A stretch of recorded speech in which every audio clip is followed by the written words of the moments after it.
Welcome back to the Vanessa G Fitcast. I'm Vanessa Pozos, and here with me is my husband and co-host, Omar Pozos. What's up, everybody? How are we doing? How are you feeling, Ness? It is the last episode of the year. Can you believe that? I can't believe that, actually. This year just flew by. Yeah. But I mean, I feel like everybody says that every single year. It's like, whoa, this year just flew by. It's like, can we come up with something more interesting to say? Because literally, what do you want to come up with then? I'm going to put you on the spot. Well, you know what? I think I just want to kind of jump right into the fact that we are ready to help our listeners get ready for the new year. It's time to set some goals and actually achieve our goals this year. And I know what everybody's thinking because, or at least it happens to me every single time. Everybody's like, oh, like, what's your intention for the new year? And you're like, I don't know, dude. Let me make something up and then I'm going to forget probably a weekend or two and then just live my life, right? But to the listeners out there, I think you guys are really going to find this extremely helpful because we do it in a way that is like you don't feel like anybody's like micromanaging you and be like, why are your goals not met or why are you not doing this? If anything, it just gives you awareness. And I think that's the biggest thing because, life happens and next thing you know, it's going to be, Timmy's birthday or Valentine's Day or Easter, whatever. And you're like, what the hell? Like, why am I not making progress in this area or that area? So I'm excited. And I was telling you before this, I need a refresher on all of this. So I'm excited that we're talking about it because I think 2024 is going to be a great year. How about that? Oh yeah, I'm super excited for 2024. Lots of good things and exciting things in the work for us personally and professionally. And I'm personally really excited about this episode because hopefully no more injuries for Omar. Yeah, he rolled his ankle hiking, and it was. That's just a story for another day. I did not want to be down that path because it was not actually a path. I felt like I was Bear Grylls. We were in Sedona, Arizona, and we were hiking, got off trail. And long story short, like Vanessa said, I was trying to protect her, keep her safe, and I did happen to maybe roll my ankle a little bit, but we're good. We're feeling much better. So there's my version of that story. Yeah, that is very much not the true version, but we won't keep you guys here for that because we have a lot to get to today. So I am really going to do a deep dive into goal setting and achieving through a really scientific process that I have come to really enjoy. I think I learned about this process maybe almost 2 years ago or so. You so like last year, nerd out on this process. Oh yeah, I think it's funny. Last year was the first time I think I did this like full out process because this is an intense process, and so it's something that I built up into doing, and this is something that I want to almost like forewarn our listeners on that if you find this process overwhelming, that's totally normal and okay, and you can just take pieces away from this to implement. And if you stick around for part 2, I'm probably going to at that point give you the most easy to implement piece of this process. So definitely stick around for the end, the whole process all coming together. But all that being said too, if you're like, I just want something quick and simple to just go ahead and get some goals set for the new year, we also do have an episode that we had previously recorded that is episode 47, Make Your New Year's Goals Setting Simple, Here's How. So like the title suggests, that one's a simple version on goal setting. So if you're like, just give me something quick and simple, go back, listen to episode 47. But if you're like that kind of high achiever who you're like, I just want to do things the absolute best possible way, get the best possible results, then this is absolutely for you. So really, we have this broken down into 6 steps on how to set and most importantly, achieve your goals in the new year. Because it doesn't matter if you're setting goals if you're not actually going to actually achieve them. So the first step, before we even get into talking about the new year and our goals, it's important to reflect back. I like to reflect on the prior year. This is something that Omar and I have actually done for several years now, where each year, typically we'll do this around New Year's Eve. We'll kind of sit down and we'll both individually... We'll go to dinner, do a date night if we can. Yeah, but typically before that, we'll individually answer the questions, kind of get them written out, and then either like on a date night, maybe at dinner, or just like sometime around the new year, we'll sit down together and we'll share our answers on these reflections.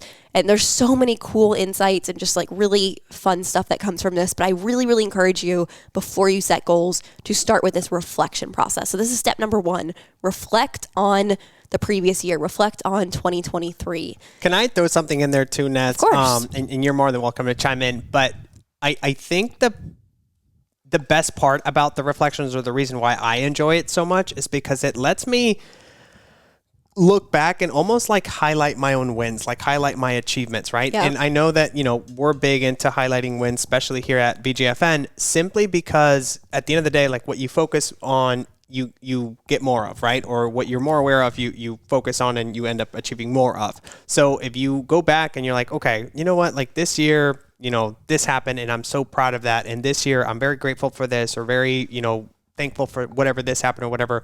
Like those are the things that, like, if anything, it gives you a little bit of grace, and it sets the foundation so that in 2024 you can be a little bit kinder to yourself and be like, all right, you know what? I had an intention of losing 20 pounds. Maybe I didn't lose 20. Maybe I lost 5. But that's still better than nothing. It's still better than, gaining 40 or whatever that might look like, right? Or if I didn't lose anything, like, all right, well, at least I stayed the same, or whatever that is for you. Or maybe just like I moved forward in different areas that will set me up to be able to, if losing weight is an ultimate goal of mine, if I still made progress in certain habits and behaviors, or certain like health areas, hormone health, things like that. You're like, I regained my energy, but I haven't lost the physical aspect of things. Like, that stuff will come. But I love the reflection back on it, and it's like, all right, whatever happens, and there's nothing we can do to change it. But reflecting back and being a little nicer to yourself sets you with the right foundation for the next year. So wanted to throw that absolutely. out there. I love it. Well, there are 6 questions that I encourage you to use when you are reflecting on 2023. And these are the same 6 questions that Omar and I ask each other every single year. The first question is, what happened this year that I'm grateful for? So really, really great to kick off with some gratitude. Second question, what hard things did I overcome this year? Like Omar said, this is a really great one to show yourself some love, show some self-compassion, give yourself some credit, because no matter what happened this year, no matter how hard the year was, no matter how maybe off the year ended up being compared to what you had planned for originally, there are always things to highlight that maybe you overcame hardships, maybe you just really overcame some battles, and those are worth highlighting. Ask yourself, number 3, what did 2023 teach me? What did this past year teach me? Look for the lessons. I mean, there are lessons everywhere. There are lessons in everything. And if we're not pausing and taking a moment to actually look for the lessons, we can completely miss them. And that's such a shame. Yeah. And I think too, like even being honest with yourself and being like, all right, if anything, like it taught me how not to do something, or it taught me that maybe, I'm stuck on my own way, or I'm stuck in the same situation because I'm not asking for help, or I'm not asking for my family to support me, or whatever that is. Little things like that I think can make a big difference. Absolutely. And then the next question is, who positively impacted my life this year? Vanessa and Omar. Yeah, the Vanessa G Fitcast positively impacted my life. But absolutely, look at who positively impacted your life this year, because that can give you a lot of clues as well of like, maybe I need to spend more time with these people. Maybe I need to maybe I'm having trouble answering that question, and that can be a clue as well of like, okay, maybe I need to audit who I'm spending my time around. Like there's a lot of clues that you can pick up on in these questions that can help direct the goals that you're going to set. Question number 5, how am I different from the person I was in January? I like that one. Really, really good question, because that question can go in so many different directions. There will probably be some positive things, probably be some, maybe quote unquote negative things within that. Like there's a lot that you can figure out that can, again, help point you in the direction of what kind of goals are we going to be setting. Question number 6, the last question here. What do I need to start, stop, and keep doing in 2024?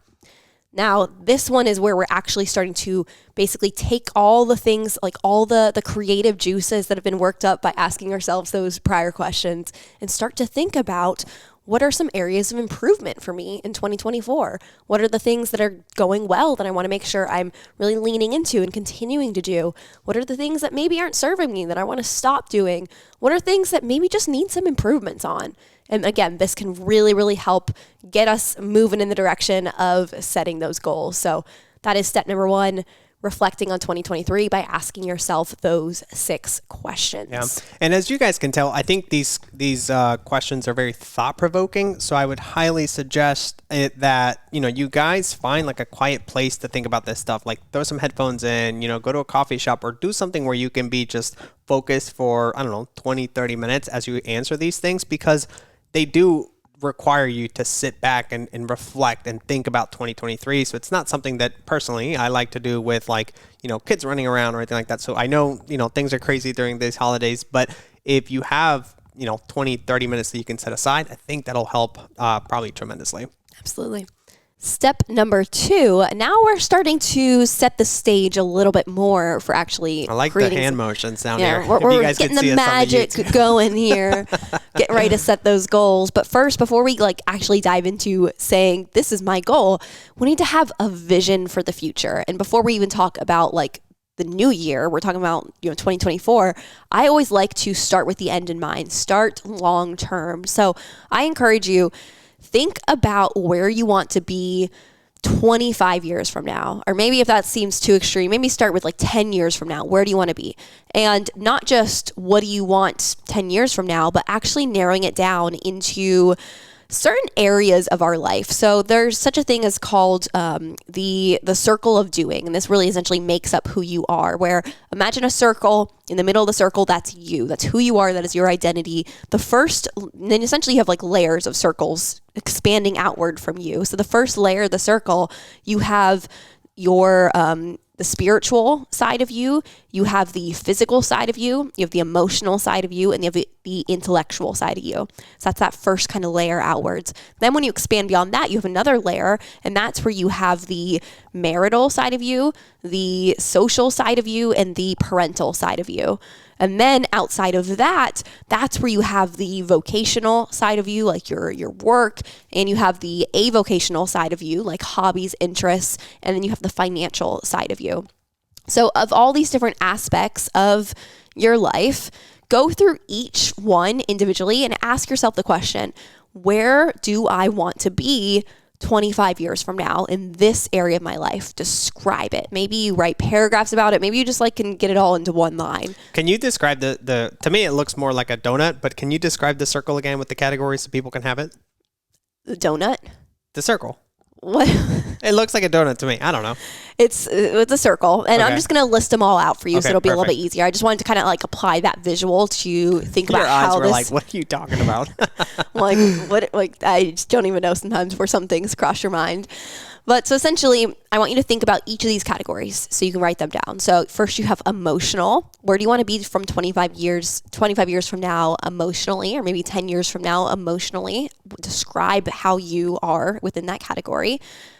Physically. So the physical side of you, physical visions that you might have for yourself, your life, 25 years from now, 10 years from now, what does that look like? Vocational. So within your work, your career, avocational within your hobbies, your interests, social within friendships, your social life, just like things that make up the social side of you.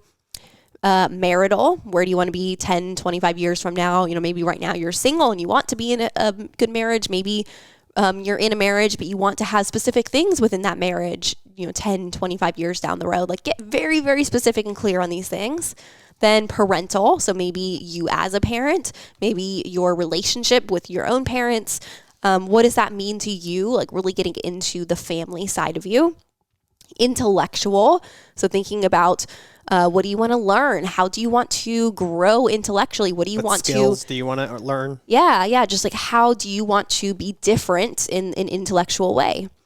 Financial. That's my favorite one. Yeah. You know, like, that's the one that he wants to put like all of his goals into, or just financial. Yep. But that one's easy. I think a lot of people think about that one. But then also spiritual, another one that can be really important for a lot of people. Some people jump right into this one, and sometimes people forget about this one because sometimes, spiritual can mean different things for different people. But I think it's important for everyone to have some version of just being in touch with something beyond yourself, beyond your ego.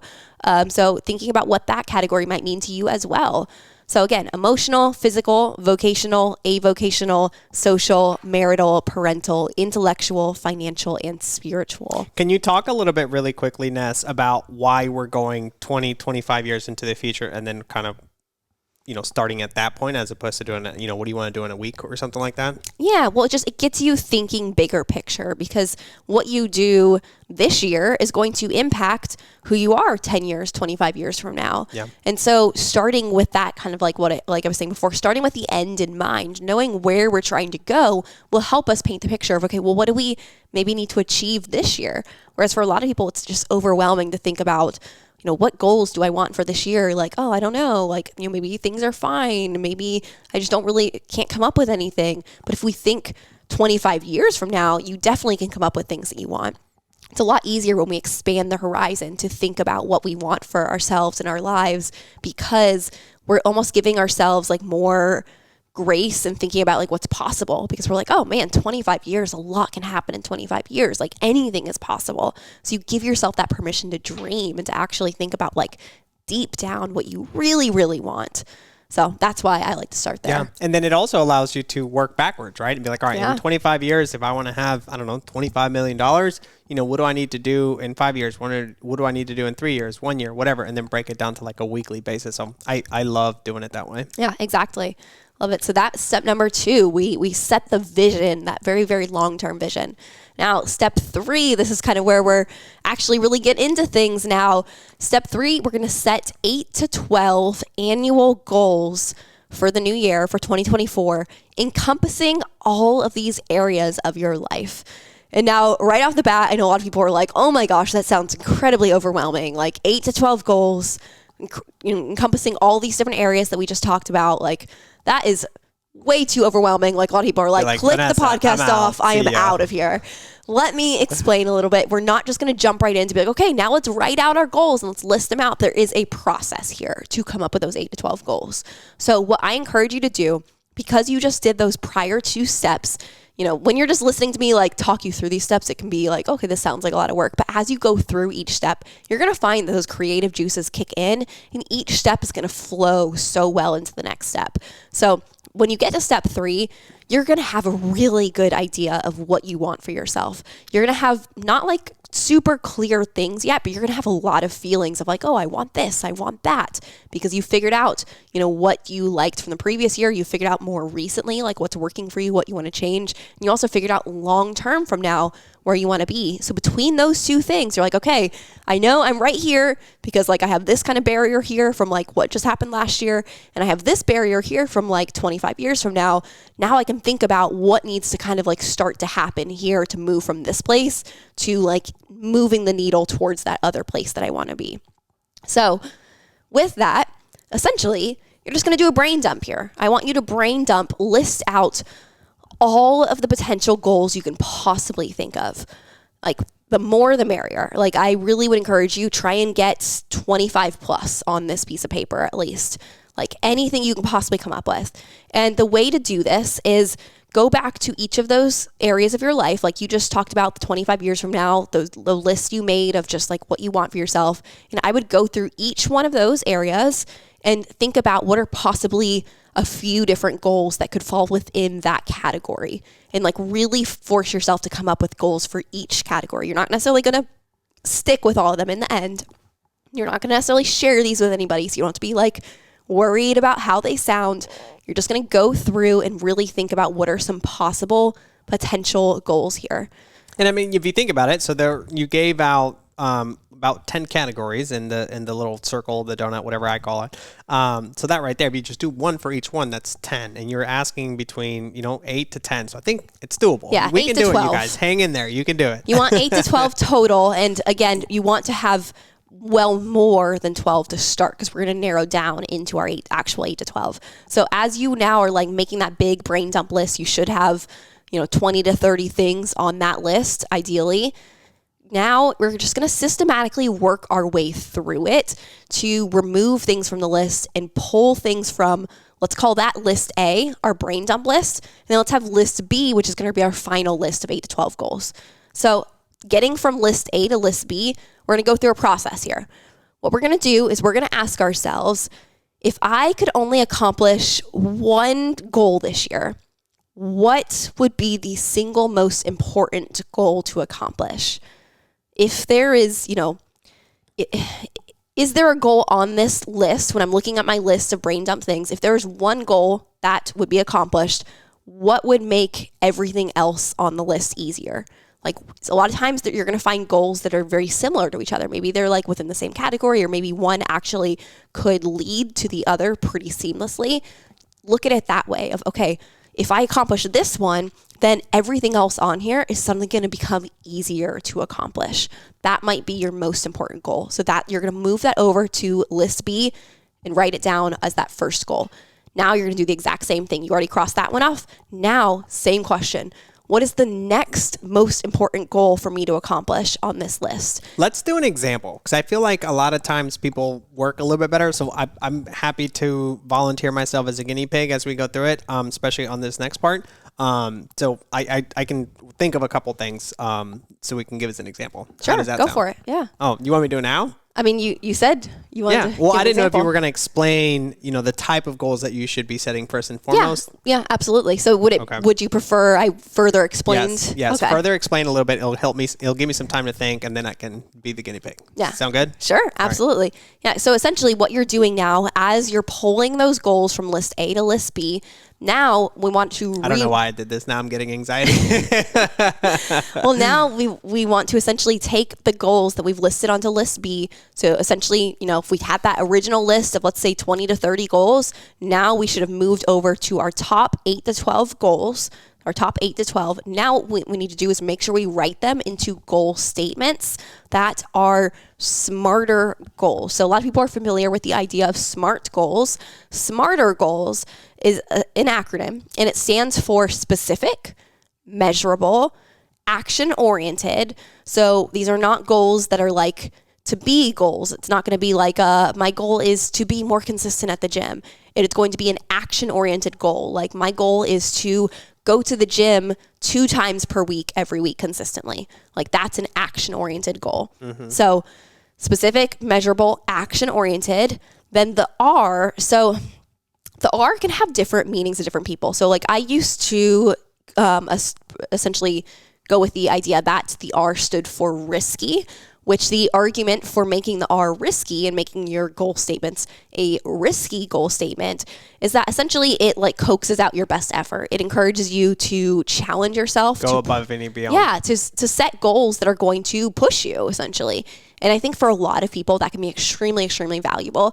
But at the same time, I also sometimes like to change risky out with realistic. And sometimes I just say risky and realistic, because I also think a lot of people can benefit. And I say this because I think I'm one of these people where I actually do better setting goals that are more on the air of realistic than risky, because realistic goals, if I almost like set it to where like, okay, I know I'm going to achieve that goal this year. Once I achieve it, it sets me in motion to like want to even like push past it even further, to where then I still end up almost hitting what would have been the risky goal, as opposed to when I have a goal set that's pretty risky, I tend to almost like measure the distance between me and that goal, to where I'm like, oh my gosh, I have such a long way to hit the goal. And like, as time goes on, I'm like, oh, I still haven't hit the goal because it's a risky goal, to where then I almost like lose my steam. Does that make sense? Absolutely. So this is where it's like, know yourself, know what helps you. Because I think, from my perception, I feel like you do better with risky goals. I feel like I do better with realistic goals. Yeah, I like to step out of my comfort zone and be like, I don't know, but I'm going to, suck it up and figure it out. So that, I'm more of the risky type.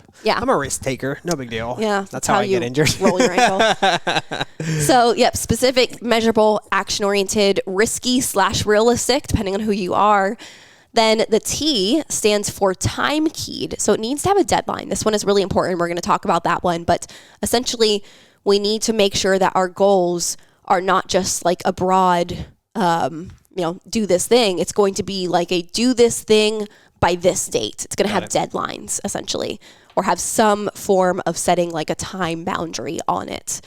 Then, now where the smarter comes in, instead of just the smart side of our goals, is the E stands for exciting. This goal should get you excited. This goal should make you feel amped up and like really, really excited about the new year. So it shouldn't be something that you're like dreading. It should be something that you're like, oh man, like I really am excited about this. I'm excited to think about this version of myself that's going to achieve this goal. And just, it shouldn't be like this overwhelming like dread feeling for setting this goal. And then the last R stands for relevant. Relevant meaning relevant for where you currently are in your life, so that you aren't just getting like completely overwhelmed or setting goals that clash with each other. So for example, maybe you, like some people, and I regularly hear this one, so that's why I want to like put this one out there, is that some people will say like, oh, I want to lose 20 pounds and I want to get pregnant. And it's like, okay, I love those two goals, but both of those goals together aren't going to work because they require actual actions that clash, essentially. Losing weight is going to do things to your body, potentially, like it's going to require behaviors that are stressful on your body that may lower your fertility. And focusing on getting pregnant, we're going to want to focus on our fertility, which will do things like require actions that may inhibit weight loss. So it's like, again, though that would be an example of having goals that are not relevant because they are not making sense for that time of your life. Remember was it the pyramid of health that you shared a couple episodes ago? That some goals, the triangle of health. Triangle of health. Some goals are more performance based, more health, and then the other one was aesthetics. Yeah. So sometimes they counteract or conflict with one another. Yeah. And so now the goals, again, they should be smarter goals like we just talked about, but they also, I want to point out, they can be, like when we're talking about goal statements, these can be achievement goals or they can be habit goals. So like an example of an achievement goal, that's like a one-time accomplishment. Like I want to run a marathon. Yeah, I want to run a marathon. Perfect example. That's an achievement goal. Thanks. A habit goal would be I want to run 2 times per week every week. Like that's a habit that we want to have in place. So both of those are great goals to have. Both of them, like, so for example, the marathon one is more inherently time keyed. So something I want to point out there, a mistake I see people make, is that one can be more inherently time keyed because you may have the marathon on the schedule. Maybe you don't. Maybe that's the first step of you actually achieving the goal. But a habit goal, this is where people tend to lose the time keyed portion of it. So like when we write out that goal statement, I would say, I want to run 2 times per week consistently every week from January 1st through May 1st. And it's like that's my habit goal where it's my focus for that period of the year. And then by that time, I know I'm having good habits where it's no longer a goal. It's like I've achieved the goal at that point. Does that make sense? Yeah. Could you get even more specific and mention the distance that you'd like to run? Sure. 2 times a week? Okay. Absolutely. The more specific, the better. So that's where essentially what we're doing is we are getting clear on our goals. We're writing them down. We're writing them into goal statements. We're making sure that they're smarter goals and they just check all the pieces of the box. I love it. Awesome. Do you still want to do your goals? Yeah, I'm happy to. I just don't want to take up too much time. Do you want to go through number 4 and then as we wrap up, we can do one of mine really quick or Sure. whatever's easiest for you? Yeah, whatever you think would be beneficial. You're the one let's let's go through this next step. Just give even more descriptive, and then once we have steps 1 through 4, then I can go in through mine. Okay, perfect. Well, step number 4, now we are setting our goals up for success. So this is where we want to actually take now each of our goal statements. So we should have 8 to 12 annual goals written out in the goal statements, the format like we just showed before. And now for each of those goals, I want you to, like, if you're doing this on paper, you maybe start a new page for each goal. Write out what the goal statement is, and underneath it, we're going to dig into it a little bit more. So we're going to dig into first, what are our key motivating factors for this goal? What is motivating you? What makes you want to achieve this goal? Essentially, why? Like, why do you want to do this? Yep. And I even encourage you, list them out in order of importance. Like, what are your top 3 motivations to achieve this goal? Why is it important to you? This one is like, I know this step for a lot of people can be like, I can skip over that step. Now I have my goals. Like I'm good to go. Off I go. Do not skip this step because you're going to get to a place where like you're no longer excited about the goal. Guess what you're going to do? You're going to come back to your motivation statements and you're going to remind yourself of what those key motivators were for you originally setting it. Yeah. Remember, motivation is fleeting. It comes and goes. But when you have that strong reason, the strong motivation, that's what makes things actually stick. Exactly. So that's the first step. The second step is you're going to write out the first few actions that you need to take to get the ball rolling on that goal.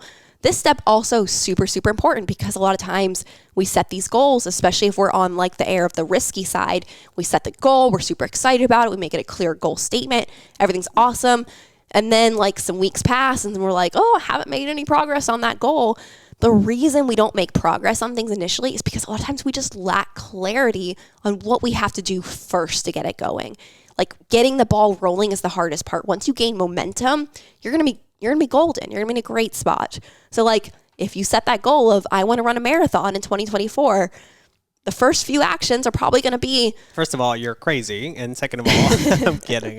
No, but the first few actions are probably going to be, maybe find the marathon I want to run. Maybe action step number 1. Step number 2, sign up for the marathon. Maybe step number 3 is, buy a pair of running shoes. Yeah, maybe you don't have a pair of running shoes. You're like, I need a pair, like almost like ask yourself, what are the excuses that would keep you from getting started? Like that could be a good place to start with those action steps too. Yeah. So like, what do you need to get started with the goal, or what is required to meet the goal? What are the first initial steps? Like things like that should be obviously simple, but those are important because those are the things you're going to do first to get yourself moving in the right direction. I love it. And then number 3, incredibly important as well. How are you going to celebrate when you actually achieve the goal? Super important because I think a lot of people, you're really good at this one. You're like, oh yeah. Celebrating? Yes. I don't know what that means, but sure. It means like every time something good happens. Sorry, I'm a good hype man. I just like to hype people up and hype myself up. I'm like, yeah, let's go shopping. Yeah, no, it's every time something good happens, he's like, I'm going to go buy something. I deserve this. I do deserve it. I'm a hardworking person. I'm not saying you don't deserve it. I'm just saying you are very good at this step, which is a compliment. I tend to struggle at this step, to be honest with you. I tend to just really? I know I'm saying I tend to struggle in terms of like I forget to actually be like, this is like you'll do this in advance too, where you'll be like, oh, if I achieve this X many times this month, then I can allow myself that thing. Yeah. Whereas a lot of times I just am like, once I want something, I just am like, okay, I want this, and I forget about it, or I just like get it at that time. So it's like I'm not great at like having the rewards in place. So this is essentially a reward system. Sounds like you need to be more like me then. I'm the kind of guy that's like, all right, if I can see the finish line, I'm just going to push myself harder. Yeah. So that's why I'm like, all right, I'm going to set these little things, little, rewards, little validations, whatever you want to call it, so that when I achieve this, or when I get tired of or fall off track of this, I'm like, that will remind me to get back on track. So that's how my brain works. Absolutely. Yeah. So, and now notice within these 3 steps, we're starting with our key motivating factors. Our second step being what are like the action steps we're going to take. And the third step being what is your reward. Right now, this is a really important, like there's science behind why this stuff works, because what we're doing is now you're giving yourself a push and a pull. So there's only 2 things that ever cause you to do something. You're either moving towards pleasure, which might be moving towards something you want, or you're moving away from pain. You're moving away from something you don't want. So oftentimes those key motivating factors are related to pain. Oftentimes it's like wanting to get out of something. It's, I want to be able to run the marathon because I hate how it feels that I can't keep up with my kids when they run around. I'm out of breath. Like that's pain. And so when you remind yourself of that, you're giving yourself that one half of what's going to motivate you to do the thing. And then the other half is that celebration, the thing that you're going to get. So it's like that pull forward. So some days it might help you when you're not feeling down to look at the list of your key motivations. Other days when you're feeling down, it might help you to look at, well, here's the thing that I'm going to get. And it might not be buying yourself something. It could be literally anything that works for you, whatever feels like a celebration for you. Looking at that, reminding yourself of it, that might be the thing that keeps you moving forward. So super, super important to do these steps. Do not skip over them. But now, after step 4, you should have your goal statements, 8 to 12 annual goals that you're going to achieve in 2024. You should have for each of those 8 to 12 goals, your essentially your steps that are going to help set you up for success that we just talked about. Now, I really just want to remind you before I move on, these 8 to 12 goals, they're not going to work for you if you don't keep them top of mind. I really, really encourage you to review them as often as possible. And a big part of that is having them visible. Out of sight, out of mind, right? So for me, like I keep them in my planner and I make it a part of my weekly and even daily process to look through them and remind myself. I'll look through my motivating factors. I'll look through my rewards and just keep them top of mind because I want to know my goals so well that like I could just like repeat them instantly if I needed to. Like I should know my goals and be able to remember them all the time and know what's my priority at that point in time. Well then, now babe, before we move on, did you want to give some example goals? I like the hand motion. Yeah, let's do it. I'm gonna pick one. Pick one category. Well, we could even start with like, so imagine, we're going back to that first, or I guess it would have been step 3. Now, before we can make our list of 8 to 12 goals, we need to start with like our brain dump list. And so within that, you might have listed out like a couple of ideas of goals for each category. So maybe start there. Maybe give us like 3 example goals for one of the categories, and then we'll use that to narrow down to maybe 1 per that category that's going to go on your list, and then we can make sure that it's a smarter goal. Perfect. Awesome. So for me, I want to focus on physical. That's my category. So you want 3 goals for that category? Yeah, give us like 3 example goals for that category. So for me, if you were brain dumping. I want to feel more confident in my bathing suit next year. Okay. I want to fit into my pair of pants that are a little bit tight right now. Okay. And then number 3 is I would like to do some sort of like fitness photo shoot or some sort of photo shoot sometime in the next year. Okay. So of those 3 goals, which one would like move the needle most for you in the year? Or like if you only achieved one of those 3, which one would make the other 2 easier? The shoot. Because then that way, like in order for me to do a photo shoot, I'd have to be very confident. I'd have to be in a good shape, which would then allow me to, be able to wear a bathing suit more confidently and wear my pants. So let's go with the photo shoot. All right. So then you heard it here first, folks. Then let's make that a goal statement. Okay. So we need to make that, I'm sure it's a smarter goal. So tell me again, what is your goal specifically? So my goal is to be in good shape so that I could feel confidently to have a photo shoot or to do a photo shoot next year. Okay. So what does it look like to be in shape? To have clear definition in my midsection. Okay. And you said to feel confident as well? Yes. That was the part of the statement? Yes. How do you know when you feel confident?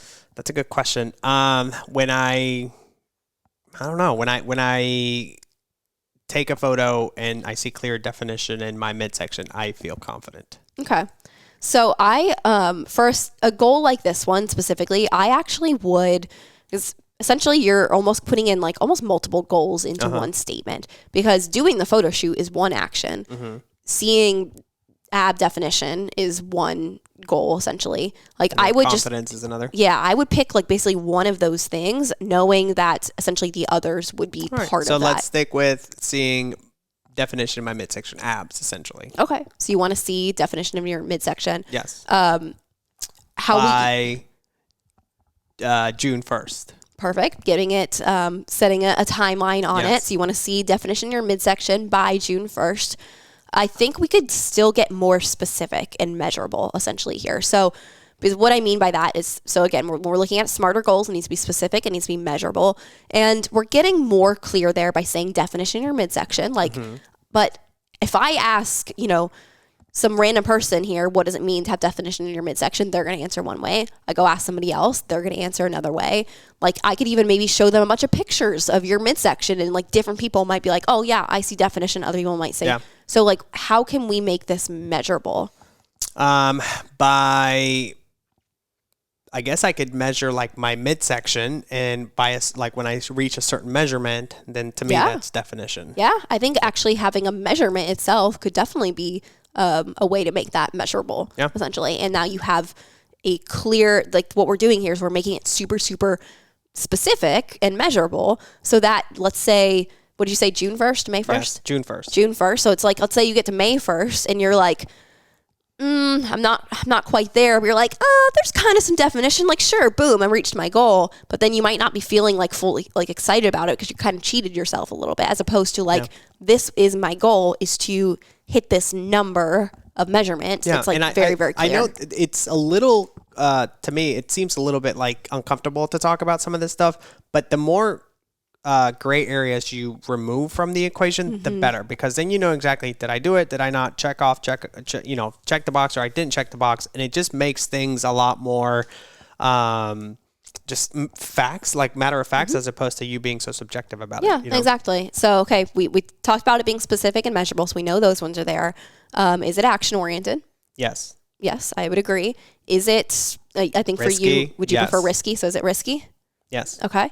Is it time keyed? Yes. June 1st. Yep. Deadline. Is it exciting? Is it exciting for you? Yeah, it's exciting. Yeah? Yeah. I feel like I can tell, like, you're kind of like, I can tell, like, some nervous excitement. You're like, oh my God, I'm actually sharing this on the podcast I know. He's like turning red a little bit. I was doing it this year. I was planning on doing it this year. I didn't get to it, but next year's my year. Yeah, I love it. All right. And then relevant. Is it relevant? Yes. Love it. I'm not getting pregnant anytime soon. So I think I can do the ab thing, you guys. Awesome. I love it. Then great job. I think you set a great goal. But notice too, like what I wanted to point out was like, how specific we're getting. It's not just about like, oh, I just want to do this one thing, right? It's we have to do it by a certain date, and I'm going to achieve it by doing X thing, X amount of time, and this is going to be the outcome that I know, is when I achieve the goal that I have. So there's a lot of great question asking that goes into it. But now I know exactly that, by June 1st, in order for me to achieve this goal, I have to, measure a certain amount in my midsection. I have to, like, it just takes the confusion. It takes the guesswork out of the equation, if that makes any sense. Exactly. Yeah, I love it. Awesome. All right, now let's move on to step number 5. So you should have 8 to 12 annual goals. Now, looking at your list, you have 8 to 12 goals to complete in 2024. But the important thing to think about when we have these 8 to 12 goals is like Omar's example there. The goal that he established, that one is due on June 1st. So all of our goals are not going to be due on December 31st of 2024. That would honestly be a terrible idea, because essentially what you're going to do is you're going to procrastinate on a lot of these goals, and then you're going to come December and be like, oh my God, I can't possibly achieve all these goals, and you're going to give up. So what we do when we look at goals is we split them into times of the year and focuses throughout the year. So over the course of the year, obviously, we have 4 quarters of the year. I encourage you, of those 8 to 12, to break them up across the quarters. So that looks like 2 to 3 goals to focus on per quarter. We're dividing our annual goals into quarterly goals. And that may just look like literally taking your list of 8 to 12 and be like, okay, these 3 are going to be due in this quarter. These 3 are due in this quarter. These 3 due in this quarter. These 3 would due in this quarter, like very simply like that. Or it might be like, okay, but a lot of my goals are due actually, like it just makes sense that they are going to be due at the end of the year. So I'm going to instead, with my quarterly goals, make them almost like a piece of that goal, where it might be like, let's say, just for example, let's say the marathon is the end of the year, December, but maybe you decide that you're going to make one of your quarterly goals still focused on running. A 5K. Or even just like the habit goal around, I'm going to run 2 times per week this quarter. Like that could be stair-stepping your way to achieving that bigger goal. So your quarterly goals might actually be annual goals, or they might be a step to achieve the annual goals themselves. But in order to do this, we need to just figure out what are our first 2 to 3 goals we're focusing on. So we're narrowing it down. We're not going to focus. 8 to 12 is a lot to think about all at once. We're not trying to achieve 8 to 12 at the same time. We are focused on 2 to 3 at a time max. Even I really encourage you just to stick with 2. 3 is expert level. So focus on those 2. So that's where you just ask yourself, what's most important to me over these next 3 months? What is due these next 3 months? So if you have a goal that's actually needs to be achieved over these 3 months, that would make sense. What do you have the capacity to accomplish this upcoming quarter? Think about yourself personally, professionally. What makes sense? What is realistic? You don't want to set yourself up for failure. I like that word, realistic, because you have to be honest with yourself. Otherwise, you just overwhelm yourself and it gets worse, I feel like. Yeah, absolutely. So at the end of step 5, now you should know what your first 2 to 3 goals are that you're focusing on this first quarter of 2024, which is exciting. You should be excited about these goals. This should give you a lot of clarity, a lot of just amping you up, giving you a lot of motivation. Amping you up. Yeah, we're excited coming out of step 5. So we are going to wrap this episode up here. To wrap this up, because like we talked about, it's not just about setting goals. We need to actually achieve our goals. So step number 6 is going to be all about that secret sauce to how you actually achieve the goals week over week, day over day, how to make it happen. And I know it can be overwhelming when we set all these big goals. So this is going to teach you how to actually break it down, make it a super simple, bite-sized process. You're not going to want to miss this step. That's why it's getting its entire own episode for part 2. So thank you so much for listening to part 1. I hope this has been helpful for you. Please and Merry Christmas, everybody. Yeah, Merry Christmas. This is coming out on Christmas Day. So Merry Christmas and Happy New Year. Woo! If you are listening to it after, like later. But we'll be back next week with part 2 on how to actually set and achieve goals this upcoming year. Thank you for listening. Bye, you guys.